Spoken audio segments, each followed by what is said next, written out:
আসসালামু আলাইকুম প্রিয় শিক্ষার্থীবৃন্দ, টেকনিক ইজি এডুকেশনের পক্ষ থেকে তোমাদের সবাইকে আমন্ত্রণ জানাচ্ছি। আমি সামিয়া ফুজরিদি আবারও হাজির হয়েছি তোমাদের সামনে নতুন একটি পর্বে।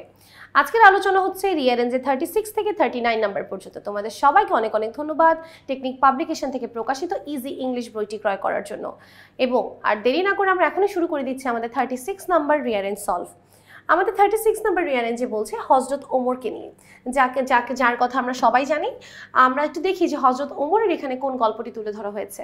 আমরা ছোটবেলায় কিন্তু অবশ্যই একটি গল্প পড়েছি যে হযরত ওমর যখন শাসন করত তখন সে তার শাসনামলে কি করেছিলেন, তখন সে তার শাসনামলে রাতেবেলা সে তার দেশ পাহারা দিত, সে তার দেশের মানুষদের খবর রাখতো, তার এলাকার মানুষদের খবর রাখতো, কারো খাবার লাগবে কিনা, কিছু লাগবে কিনা, সেই গল্পের উপর ভিত্তি করে আজকের এই গল্পটি তৈরি করা হয়েছে এবং এই রিয়ারেঞ্জটি তৈরি করা হয়েছে। এবং একটা বাচ্চা কান্না করছিল, তাকে খাবার এনে দেয়, আটা এনে দেয়, এই যে ব্যাপারটা সেই গল্পটা কিন্তু এখানে আছে। আসেন আমরা একটু দেখি কি আছে গল্পের মধ্যে। আমাদের প্রথমে এখানে খুঁজে নিতে হবে ফার্স্টে কোনটা বসবে। আপনারা ক্লাসটি পজ করে প্রত্যেকটি সেন্টেন্স আগে ভালোভাবে পড়ে নেবেন। প্রথমে আমরা দিতে পারি ডি নাম্বারটা, হযরত Omar used to go out to see the condition of his subjects with his own eyes at dead of night. সে প্রতিদিন তার দেশবাসীর মানুষের অবস্থা দেখতে খুব গভীর রাতে বের হতো। One night, এক রাতে, he was passing by a cottage. সে একটি কটেজের পাশে দিয়ে বা একটা ঘরের পাশে দিয়ে যাচ্ছিল। তখন সে একটা জিনিস শুনতে পেল। He heard that children were crying. সে ওই বাড়ির পাশে দিয়ে যাওয়ার সময় সে শুনতে পেল যে বাচ্চাগুলো কান্না করছে। He heard that children were crying. He asked the women of that cottage about the cause of crying of her children. তখন সে ওই বাড়ির মহিলাকে জিজ্ঞেস করলো যে তার সন্তানরা কেন কান্না করছে। তখন ওই মহিলাটা বলল, the women explained that the children were crying for food. তারা খাবারের জন্য কান্না করছে, as they were starving for 2 days. কেননা তারা 2 দিন ধরে না খেয়ে আছে। তারপরে কি করলো, সে অলসো এক্সপ্লেইন, সে আরও বললো that she was boiling water in a pot only two console her children. এবং সে একটা পটের মধ্যে পানি গরম করছে শুধুমাত্র তার সন্তানদেরকে সান্ত্বনা দেওয়ার জন্য, একটু ভুল বোঝানোর জন্য যে দেখেন আমি আপনার সন্তানদের আপনাদের জন্য খাবার রান্না করছি, কিন্তু আসলে সে শুধু পানি বয়েল করছিল বা পানি ফোটাচ্ছিল। ওকে, এটা শুনেই Omar became shocked and assured the women providing her with food. তখন এটা শুনেই হযরত ওমর অনেক অবাক হয় এবং তাকে নিশ্চিত করলো যে আমি আপনাদেরকে এখনই খাবারের ব্যবস্থা করে দিচ্ছি। He instantly went to the godown. সে গোডাউনে গেল and carried a sack of food himself for that women and her children to the cottage. সে নিজে গোডাউনে গিয়ে নিজে একটা খাবারের বস্তা কাঁধে নিয়ে নিজে এসে খাবারটা বাচ্চাদেরকে দিয়ে গেল সেই কটেজে। এই হচ্ছে মহত্বের গল্প। দেখেন, সে একটা শাসক ছিল, তারপরও কিন্তু সে কতটা ডাউন টু আর্থ ছিল বা মানুষদেরকে নিজে সাহায্য করত। এই ব্যাপারটা কিন্তু এই গল্পের মাধ্যমে আমরা শিখতে পেরেছি। আসেন আমরা যাই নাম্বার 37-এ। এটা হচ্ছে বায়েজিদ বোস্তামির গল্প, যাই গল্পটা আমরা ছোটবেলা থেকে অনেক শুনেছি। বায়েজিদ বোস্তামি তার মার জন্য একদিন পানি খুঁজে, কারণ তার মা অসুস্থ ছিল, পানি খেতে চেয়েছিল, বাসায় পানি ছিল না, তাই বায়েজিদ বোস্তামি তার মার জন্য পানি আনতে অনেক দূরে যায়। তারপর সে এসে দেখে তার মা ঘুমিয়ে গিয়েছে, কিন্তু বায়েজিদ বোস্তামি পানি নিয়ে সেখানে দাঁড়িয়েছিল যেন তার মা পানি চাওয়ার সাথে সাথে সে তার মাকে দিয়ে দিতে পারে, দেরি যেন না হয়। তাহলে এই গল্পটি যদি আমরা সলভ করি, দেখেন এখানে কি হতে পারে। Once দিয়ে আছে, once Hazrat Bayezid Bustami came home to see his ailing mother. একদা বায়েজিদ বোস্তামি বাড়ি এসেছিল তার অসুস্থ মাকে দেখতে। এরপরে দেখেন, she asked Bayezid, তখন মা বায়েজিদকে বলল to give her a glass of water, but he could not find any water in the pitcher. Pitcher মানে যে কলসিতে পানি রাখা ছিল, সেই কলসিতে সে কোনো পানি খুঁজে পেল না, কারণ তার মা পানি চেয়েছিল। আচ্ছা, তারপরে তাই he went to the well quite far from their house. তাই সে বাড়ি থেকে অনেক দূরে গেল পানি নিয়ে আসার জন্য। Number D, he filled the pitcher, came back and went to his mother with a glass of water. সেই কলসটা ভরে আনলো এবং এক গ্লাস পানি নিয়ে তার মায়ের কাছে গেল। but she again fell asleep. কিন্তু তার মা ততক্ষণে আবার ঘুমিয়ে গিয়েছিল। কিন্তু he instead of waking her up stood by her bed with the glass of water in his hand. কিন্তু সে তার মাকে ঘুম থেকে তুলে দেওয়ার জায়গায় সে কি করলো, সে ওই এক গ্লাস পানি নিয়ে সেখানেই দাঁড়িয়েছিল। ওকে,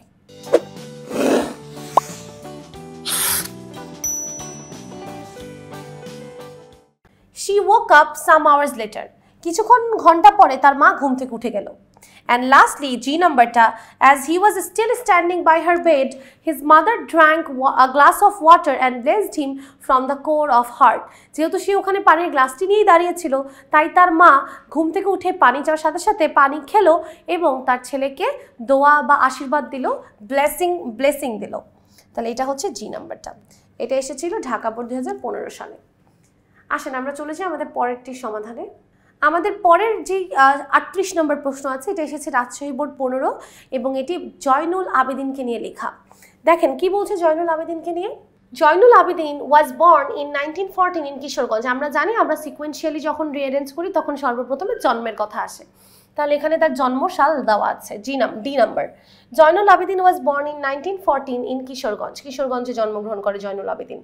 বি নাম্বারে দেখেন, he is recognised as the most valuable painter of Bangladesh. এখন দেখেন তাকে আমরা কেন চিনি সেই কথাটা বলতে পারি, যে তাকে আমরা সবচেয়ে মূল্যবান বা সবচেয়ে অসামান্য একজন পেইন্টার বা চিত্রশিল্পী হিসেবে চিনি।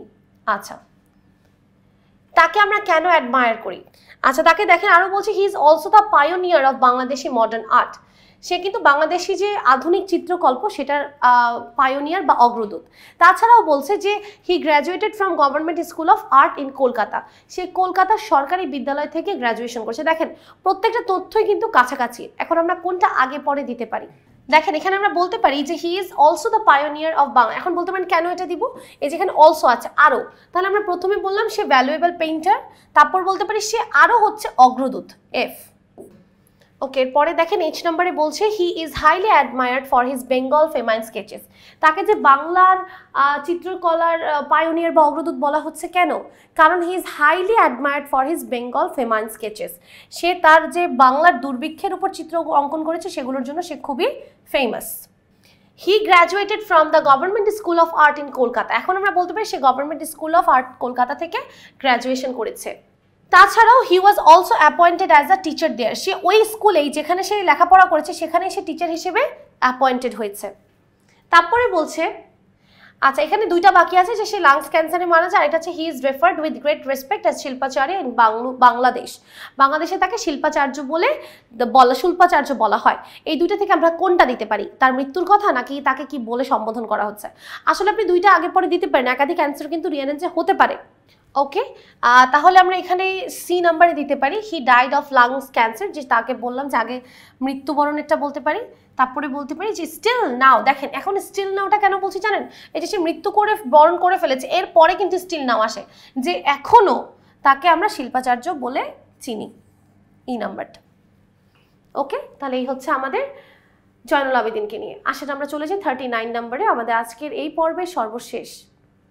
আচ্ছা, বলছে he fell fast asleep there but a great noise wake him up. আচ্ছা, এখানে অ্যান্ড্রোকলসের কথা বলছে। অ্যান্ড্রোকলসের এই গল্পটা আমরা একবার পড়েছিলাম, but in a different way. সেই গল্পটা অন্যভাবে ছিল, এটা একটু ভিন্নভাবে লেখা। আসেন আমরা একটু দেখি গল্পটার মধ্যে কি আছে। ওকে, খেয়াল করবেন। Once Androcles fled away from his master's house and hid himself in a forest. একদা অ্যান্ড্রোকলস কি করলো, তার মাস্টার বা মালিকের বাড়ি থেকে পালিয়ে যে একটা জঙ্গলে আশ্রয় নেয়, সেখানে সে লুকিয়েছিল। আচ্ছা, ওকে, দেখবেন তারপরে বলছে সে যখন জঙ্গলে গেল, he fell fast asleep there, সে জঙ্গলে ঘুমিয়ে গেল। But a great noise wake him up, কিন্তু একটা আওয়াজ তাকে ঘুম থেকে উঠিয়ে দিল। কিভাবে? কিসের আওয়াজ? A lion had entered the cave roaring loudly. একটা সিংহ ঢুকেছিল গুহার ভিতরে চিৎকার করতে করতে। Androcles was very much afraid and he felt sure that the beast would kill him. Androcles নিশ্চিত ছিল এবং সে খুব ভয় পাচ্ছিল যে এই beast বা এই সিংহটা তাকে কি করবে? মেরে ফেলবে। But soon, কিন্তু খুব দ্রুতই, he realized that lion was not angry. সে বুঝতে পারলো যে না, লায়নটা আসলে রাগান্বিত নয়, বরং এটা কি করছে? It was crying for pain in his leg. এবং সে কেন কান্না করছে? কারণ তার পায়ের মধ্যে ব্যথা ছিল। তাহলে এখানে আমরা বি নাম্বার দিতে পারি যে it was crying for pain in his leg. He went to the lion. তখন সে কি করলো? লায়নের কাছে গেল। Then he removed a thorn from the lion's paws. তখন সে লায়নের পা থেকে সেই একটা যেই কাটা ছিল সেটা তুলে বের করলো। তাহলে আজকের পর্বে আমরা 39 নম্বর রিঅ্যারেঞ্জ পর্যন্ত সলভ করলাম। সবাইকে অনেক অনেক ধন্যবাদ পর্বটি দেখার জন্য। সবাই ভালো থাকবেন, সুস্থ থাকবেন, টেকনিক ইজি এডুকেশনের পাশেই থাকবেন। আসসালামু আলাইকুম ওয়া রাহমাতুল্লাহি ওয়া বারাকাতুহু।